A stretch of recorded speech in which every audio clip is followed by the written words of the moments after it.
Vamos allá con un tema que creo que ha pasado un poquito desapercibido porque no he visto muchas quejas por redes sociales, pero la verdad es que es muy importante para el futuro de la Fórmula 1. Estoy hablando de un cambio en el reglamento de la próxima generación de unidades de potencia, que ya sabéis que llegará el año que viene. Y es un cambio que puede traer mucha cola. Así que nada, por si alguien no está al día, explico rápidamente. La Fórmula 1 lleva con los motores turbo híbridos actuales desde el año 2014 y los congelaron desde 2022 en adelante. Y por cierto, muchísimas gracias a Coco Aspen. Y ya para el año que viene, lo que decía antes, hay programado un cambio de reglamento completo. Se cambiará absolutamente todo. El chasis, la aerodinámica, unidad de potencia, todo. Y precisamente en la unidad de potencia se va a llevar a cabo un cambio muy gordo, porque quieren hacer que el motor de combustión interna pierda un poquito de protagonismo y que lo gane la parte eléctrica, básicamente haciendo que haya prácticamente un 50-50 entre la entrega del motor térmico y la entrega del motor eléctrico. Y hasta aquí, bueno, parece todo sencillo.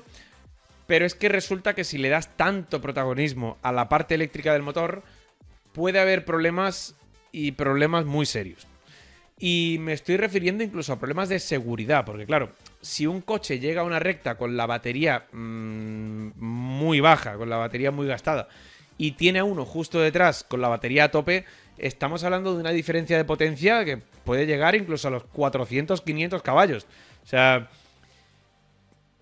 es que el coche de detrás podría pasar al de delante casi como si fuera de otra categoría. Entonces, con una diferencia de velocidad tan grande, estamos hablando de algo que puede llegar incluso a ser peligroso.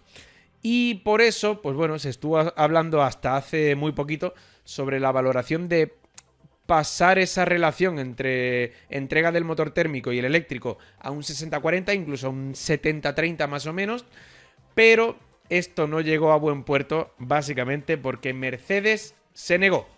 Y lo tenemos ahí en pantalla, esta noticia que es de abril de este año, hace un par de meses, que básicamente Wolf estalló ante la propuesta de cambiar el despliegue híbrido de los motores de 2026.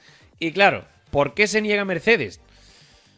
Pues todos lo sabemos, porque se lleva rumoreando desde hace ya muchos meses, o incluso más de un año, que Mercedes lleva la delantera en cuanto a la unidad de potencia de la próxima temporada. Y claro, es normal, o sea, si yo he trabajado mejor que la competencia, ¿por qué voy a aceptar que se cambien ahora las reglas? Yo, obviamente, entiendo a Mercedes. Si yo llevo un montón de tiempo trabajando, he trabajado muy bien y se está rumoreando ahora que llevo la delantera, no tengo por qué, dejar que se compense esa diferencia que yo he ganado, ¿no? Pero claro, también es verdad que nadie quiere volver a ver una Fórmula 1 dominada por un motor como pasó desde 2014 hasta 2020. Así que algo había que hacer. Algo había que hacer, ¿no? Y la solución que ha encontrado la FIA es lo que acabo de decir. Un cambio en el reglamento que puede traer mucha cola. Y digo que puede traer mucha cola porque estamos a junio de 2025. Y obviamente el reglamento es para principios del año que viene. Estamos hablando de una Fórmula 1 que se supone que va a empezar a rodar en test a finales de enero, con lo cual quedan 7 u 8 meses para empezar a ver los nuevos monoplazas en pista. Y que de repente llegue ahora un cambio de reglamento, cuestión un poquito caliente. Y obviamente esto, si fuera un cambio relacionado con un aspecto técnico, seguramente no se podría hacer. Pero lo que sí podían hacer y han hecho es quitar restricciones al desarrollo. Básicamente, resumiendo, la Fórmula 1, lo tenéis ya en pantalla, ha decidido dar libertad para el tiempo de banco de pruebas de la parte eléctrica del motor de 2026. Y ojo, esto no quiere decir que vayan en contra de Mercedes, porque, a ver, al final Mercedes también va a tener esa libertad de desarrollo y podrá hacer lo que quiera, podrá desarrollar lo que quiera también. Pero sí es verdad que tenemos un ejemplo muy cercano que ya demostró que cuando hay libertad de desarrollo, la parrilla se estrecha mucho más rápidamente. Y lo que voy a hacer ahora es poneros ese ejemplo, que es un ejemplo muy sencillo, de lo que es la libertad de desarrollo. Seguro que todos os acordáis de aquella época de McLaren Honda, desde 2015 hasta 2017, que básicamente Honda tenía un motor muy malo, y en aquella época había un sistema de tokens. Efectivamente, lo veo ahí por el chat de Twitch, The Best Number One, dice los tokens. En esa época había un sistema de tokens que servían para desarrollar el motor.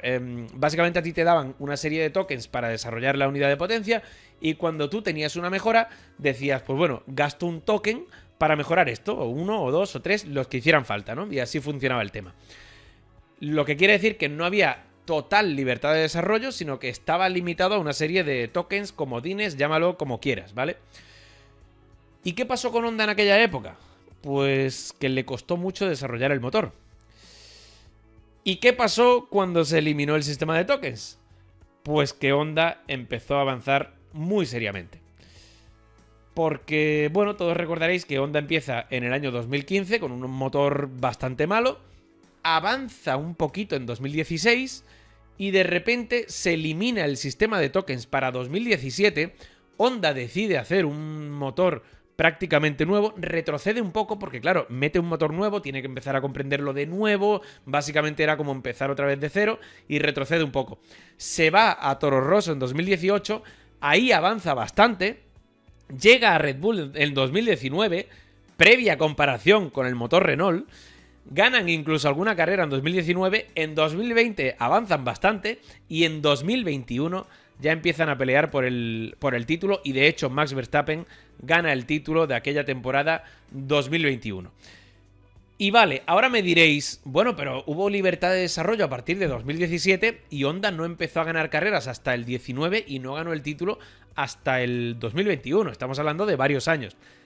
Vale, pero yo os diré que Honda, lo que acabo de decir, en 2017 hizo un motor prácticamente nuevo, tenía que empezar otra vez de cero, y al año siguiente, en 2018, Red Bull pudo comparar el motor Renault, que lo tenía él, lo tenía la marca Red Bull, con el motor Honda, que lo tenía en Toro Rosso, y se decantó por el Honda para 2019. O sea, estamos hablando de que Honda, empezando de cero en el 17, en cuestión de un año y pico, había adelantado ya a Renault. Y eso es lo que te da la libertad de desarrollo. Y de hecho, ahora que lo pienso, con Ferrari pasó un poquito algo similar también, porque Ferrari, cuando empieza el reglamento de 2014, no jugaba en la liga de Mercedes, estaba súper lejos de Mercedes, ¿no? En 2015 y 2016 avanzó un poquito, pero tampoco terminaba de estar ahí en la liga de Mercedes. Y ya en 2017, cuando ya hubo esa libertad de desarrollo, también hubo un cambio de reglamento en cuanto a la aerodinámica y demás. Ahí fue cuando ya empezó a ser una amenaza un poquito seria para Mercedes, y en 2018, al menos en cuanto al motor, ya parecía estar prácticamente en el mismo escalón de rendimiento con Mercedes. Y bueno, en el 19, también veo por ahí por el chat a Edu Acevedo, en el 19, pues bueno, parecía estar incluso un pelín por delante en cuanto al motor, pero después salió también que bueno, que hubo alguna que otra cosita por ahí. Hubo un acuerdo privado para el año 2020, lo tuvieron que capar. Ahí ya digamos que se complicó el tema. Pero lo que quiero decir es que en 2017 se dio libertad de desarrollo a los motores y la brecha que tenía Mercedes se redujo muchísimo más rápido de lo que se había reducido desde 2014 hasta 2016. Con lo cual, eso es lo que yo creo que pretenden ahora la FIA y la Fórmula 1 con este cambio de reglamento. O sea, no se puede ir contra un equipo que ha hecho mejor trabajo que el resto y que parece estar adelantado, pero sí podemos quitar restricciones y dar libertad de desarrollo para que la gente se ponga al día lo antes posible. Y aquí, pues bueno, lo que decíamos antes, aquí incluso podrían utilizar la carta de la seguridad, porque la carta de la seguridad es un comodín innegable. Si Mercedes se pone tonto y amenaza con lo que sea, es que la FIA te puede llegar con que un coche se podría encontrar en una recta con otro que tiene muchísimos caballos menos, pero es que encima, lo que acabo de comentar antes, imaginaos si pasa entre el coche que tiene el peor motor y el que tiene el mejor. O sea, estaríamos hablando el peor motor con la batería descargada y el mejor motor con la batería a tope, estaríamos hablando ya de una diferencia abismal y muy peligrosa. Entonces, si la FIA decide suprimir el límite de horas del banco de pruebas y da libertad de desarrollo es por algo, y ya os digo que teniendo ese comodín de la seguridad pueden hacerlo perfectamente.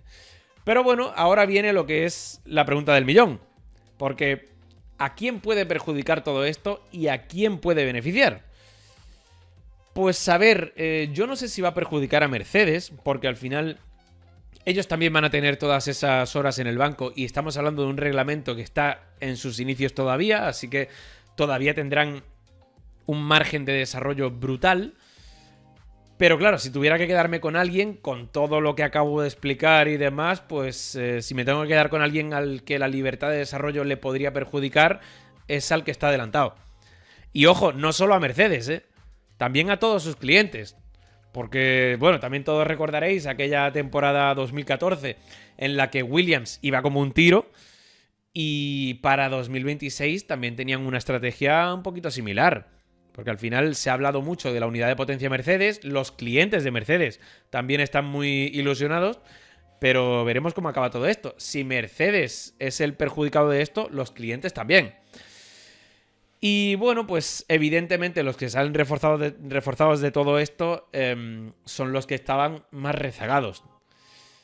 Pero también hay que tener en cuenta un tema, que es un tema muy importante, que yo siempre lo digo por aquí, el tema del dinero. Porque claro, tener libertad de desarrollo significa poder probar más en el banco. Pero si no tienes dinero para desarrollo, te quedas igual. Y la competencia avanza, pero tú no. Entonces, aquí ahora hay que juntar el factor económico con la calidad de los ingenieros de cada marca y también con la experiencia en combate, por así decirlo. Entonces, si juntamos este trío de factores y el antecedente que ya tenemos, yo creo sinceramente que los grandes beneficiados de esta medida son Honda y Ferrari. ¿Y por qué digo esto? Pues porque tienen dinero de sobra para gastar, porque tienen la calidad para avanzar y porque vienen con una experiencia en Fórmula 1 con los motores actuales que es muy importante. Y sobre todo porque ya lo han demostrado, porque empezaron mal con los motores actuales, pero demostraron que tienen la capacidad, que tienen recursos, que tienen instalaciones, que tienen calidad de ingenieros y se pusieron al día con esa libertad de desarrollo. Para mí, en el otro lado tendríamos a Audi y a Red Bull Ford, que ya se sabe que a día de hoy los rumores dicen que no van muy bien y que yo no creo que les falten recursos ni tampoco calidad, porque han hecho fichajes muy buenos, han fichado a buenos ingenieros, tienen buenas instalaciones, pero sí que les falta para mí la experiencia. Y creo que primero se tendrán que dar algún que otro golpe, por así decirlo, para ponerse al día.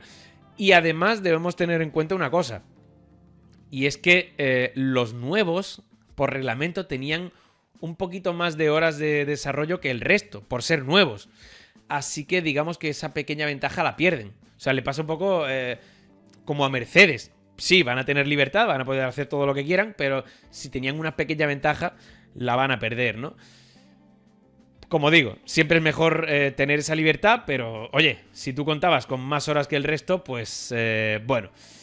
Ya os digo, por supuesto, me puedo equivocar, pero creo que Honda y Ferrari van a ser los grandes beneficiados de esta medida. Y a ver, bueno, también hay que decir que si de verdad Mercedes está muy adelantado al resto, como dicen, pues seguramente esa brecha no se va a reducir de aquí al año que viene. Estamos hablando de unos meses y si de verdad tienen una ventaja, el dominio en el primer año del reglamento seguramente lo tendrían medio garantizado. Pero con esta medida sí que es verdad que lo que se busca es que no sea un dominio tan prolongado en el tiempo como el que empezaron en 2014. Porque el de 2014 fue brutal, hasta 2020 nadie les hacía sombra. Y si los motores del año que viene pueden estar más o menos en un escalón de rendimiento similar en su segundo año, en el 27, pues ya sería una gran noticia. Así que, bueno, a partir de ahí sí que entraría mucho más en juego la aerodinámica y en ese sentido, pues Red Bull, Ferrari, incluso McLaren han estado mucho mejor que Mercedes en los últimos tiempos. Y bueno, también es verdad que Adrian Newey está en Aston Martin ahora, así que ojito con eso. Entonces, nada, esta medida tomada por la FIA y por la Fórmula 1 creo que puede ser buena para el producto, porque en el caso de que haya un dominio seguramente no sería tan prolongado en el tiempo, Pero claro, seguramente es una medida que no va a gustar a Mercedes. Seguramente llega bastante tarde, porque quedan meses para ver ya los monoplazas de Fórmula 1 rodando. Y seguramente también habría que decir que esto va un poquito en contra de lo que es esa sostenibilidad que tanto nos intentan vender. Pero bueno, también hay que decir que así es la Fórmula 1 y no siempre hay que entenderla.